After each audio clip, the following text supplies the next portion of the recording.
വാണിയംകുളം പഞ്ചായത്തിലെ അംഗനവാടി വർക്കേഴ്സ് നിയമനത്തിൽ ക്രമക്കേടുണ്ടെന്ന ആരോപണമായി ബി.ജെ.പി. സെലക്ഷനിൽ കൂടുതൽ CPM പാർട്ടി അനുഭാവികളായവരെ കയറ്റിയെന്നാണ് ആരോപണം. എന്നാൽ ആരോപണം അടിസ്ഥാനരഹിതമാണെന്നും പഞ്ചായത്ത് പ്രസിഡന്റ് പ്രതികരിച്ചു.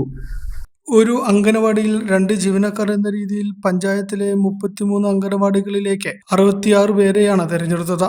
ഇതിൽ 7 പേരെ പാർട്ടി പ്രവർത്തകരാണെന്ന കാരണത്താൽ പട്ടികയിൽ ഉൾപ്പെടുത്തിയെന്നും ഒരാളെ നിയമിച്ചു എന്നതാണ് ബി.ജെ.പി. ആരോപണമായി ഉന്നയിക്കുന്നത്.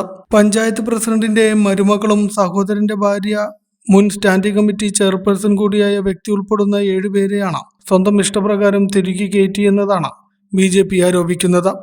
വിധവ, ഭിന്നശേഷി, ജാതി തുടങ്ങിയ മാനദണ്ഡങ്ങൾ പ്രകാരമാണ് നിയമനം നടത്തേണ്ടത് എന്നുണ്ടെങ്കിലും ഇവിടെ അത് ലംഘിച്ചാണ് നിയമനം നടത്തിയത് എന്നതാണ് ആരോപണം. തുടക്കം മുതൽ ബി.ജെ.പി. ഉദ്യോഗാർത്ഥികളെ അണിനിരത്തി പ്രതിഷേധം നടത്തുകയും ഗവർണർക്കും ജില്ലാ കളക്ടർക്കും ഉൾപ്പെടെ പരാതി നൽകിയെങ്കിലും അത് കണക്കിലെടുക്കാതെ ലിസ്റ്റ് തയ്യാറാക്കിയെന്നാണ് ഇവർ ആരോപണമായി ഉന്നയിക്കുന്നത്.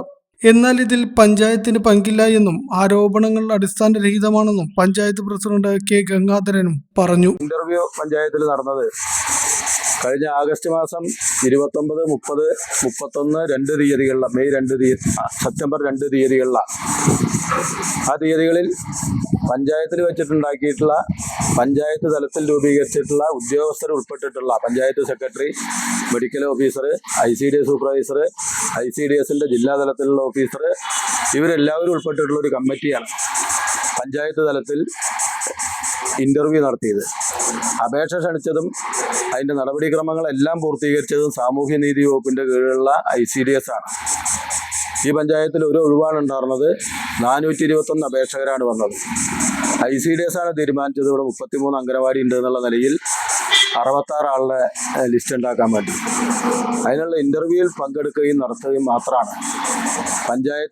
പഞ്ചായത്ത് നിയോഗിച്ചിട്ടുള്ള ബന്ധപ്പെട്ട ഉദ്യോഗസ്ഥർ ഉൾപ്പെടെയുള്ള ആളുകൾ പങ്കെടുത്ത് ഏതാണ്ട് 11ഓളം ആളുകൾ പങ്കെടുത്തിട്ടാണ്, സാമൂഹ്യ സന്നദ്ധ പ്രവർത്തകർ പങ്കെടുത്താണ് ഇന്റർവ്യൂ നടത്തി അതിൻ്റെ ഇന്റർവ്യൂവിൻ്റെ നടപടികൾ പൂർത്തീകരിച്ച് നൽകിയത്.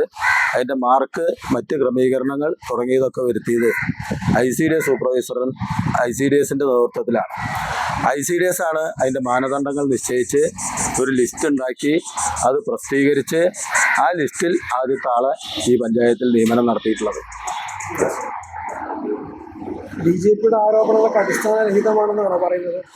ബി.ജെ.പിയുടെ ആരോപണങ്ങൾ പൂർണ്ണമായും അടിസ്ഥാനരഹിതമാണ്. അവരത് വെച്ച് വെറുതെ രാജ്യത്തെ ജനങ്ങളുടെ ഇടയിൽ പഞ്ചായത്തിനെ സംബന്ധിച്ചിടത്തോളം ഏറ്റവും നല്ല നിലയിൽ പ്രവർത്തിക്കുന്ന പഞ്ചായത്തിനെ ഈ തെരഞ്ഞെടുപ്പ് രാഷ്ട്രീയം കണ്ടുകൊണ്ടുള്ള ചില തന്ത്രങ്ങൾ ആവിഷ്കരിക്കുകയാണ്. നിയമന കാര്യങ്ങൾ തീരുമാനിക്കുന്നത് അതാത് ഡിപ്പാർട്ട്മെന്റുകളാണ്. അതിന് ഭരണസമിതിക്കോ പഞ്ചായത്തിനോ പങ്കില്ല എന്നും അദ്ദേഹം കൂട്ടിച്ചേർത്തു. വിഷയത്തിൽ അടുത്ത ദിവസങ്ങളിൽ ശക്തമായ പ്രതിഷേധങ്ങൾ സംഘടിപ്പിക്കാനാണ് ബി.ജെ.പിയുടെ നീക്കം. ബി.ജെ.പിയുടെ വാർത്താ സമ്മേളനത്തിൽ ബി.ജെ.പി. ഷൊർണൂർ മണ്ഡലം president R. Ranjith, BJP. Vaniyamkulam panchayat parliamentary party leader A.P. Prasad, മണ്ഡലം ജനറൽ സെക്രട്ടറി P. ജയരാജ്, ജില്ലാ കമ്മിറ്റി അംഗം K. ഗോപിനാഥ്, മണ്ഡലം സെക്രട്ടറി P. വിജു തുടങ്ങിയവർ പങ്കെടുത്തു. അനുജന്റെ ഭാര്യ, ബന്ധു, അതുപോലെ മകന്റെ ഭാര്യ അടക്കം 7ഓളം ആളുകളെ ഈ ആദ്യത്തെ 14 പേരിൽ ഉൾപ്പെടുത്തിയിരിക്കുകയാണ്. തികച്ചും പറഞ്ഞാൽ 2 LC കമ്മിറ്റികൾ ലിസ്റ്റ് തയ്യാറാക്കി ആ ലിസ്റ്റാണ് ഇതിൽ ഉൾക്കൊള്ളിച്ചത്. മുൻകാലങ്ങളിൽ ഈ റാങ്ക് ലിസ്റ്റ് പ്രസിദ്ധീകരിക്കുന്നതിന് മുമ്പ് അംഗനവാടി ടീച്ചർമാർക്ക് ലീവ് വേക്കൻസി വരുന്ന സമയത്ത് അവിടുത്തെ അംഗനവാടിയിലെ പ്രാദേശിക കമ്മിറ്റി, അംഗനവാടി വെൽഫെയർ കമ്മിറ്റി അവിടെ ലോക്കലായിട്ടുള്ള ഇത്തരത്തിലുള്ള ടീച്ചർമാരെ താൽക്കാലികമായി നിയമിക്കുന്ന ഒരു സ്വഭാവം ഉണ്ടായിരുന്നു. അത്തരം ആളുകൾക്ക് മുൻപരിചയമുള്ള ആളുകളാണ്, അവരെയാണ് ഇത്തരത്തിലുള്ള ലിസ്റ്റുകളിൽ ഉൾപ്പെടാറുള്ളത്. എന്നാൽ വാണിയംകുളം പഞ്ചായത്തിൽ ഒരു മീറ്റിങ്ങിന് പോലും അംഗനവാടി കാണാത്ത ആളുകളാണ് ഈ ലിസ്റ്റിൽ ഉൾപ്പെട്ടിട്ടുള്ളത്. അംഗനവാടിയായിട്ട് യാതൊരു ബന്ധമില്ലാത്ത ആളുകൾ. ശരിക്കും പറഞ്ഞെങ്കിൽ തികച്ചും പഞ്ചായത്ത് പ്രസിഡന്റ് ബന്ധുവാണെങ്കിൽ പഞ്ചായത്തിൽ ജോലി കിട്ടും. വാണിയംകുളം ഗ്രാമപഞ്ചായത്തിൽ പഞ്ചായത്തിനോട് അനുബന്ധമായി ഒരു ജോലി ലഭിക്കണമെങ്കിൽ ഒന്നുകിൽ വാണിയംകുളം പഞ്ചായത്ത് ഭരിക്കുന്ന പഞ്ചായത്ത് പ്രസിഡന്റിന്റെ ബന്ധുവാവണം, അല്ലെങ്കിൽ പാർട്ടിയുടെ ചിങ്കിടികളാകണം എന്നൊരു സാഹചര്യമാണ് വാണിയംകുളം.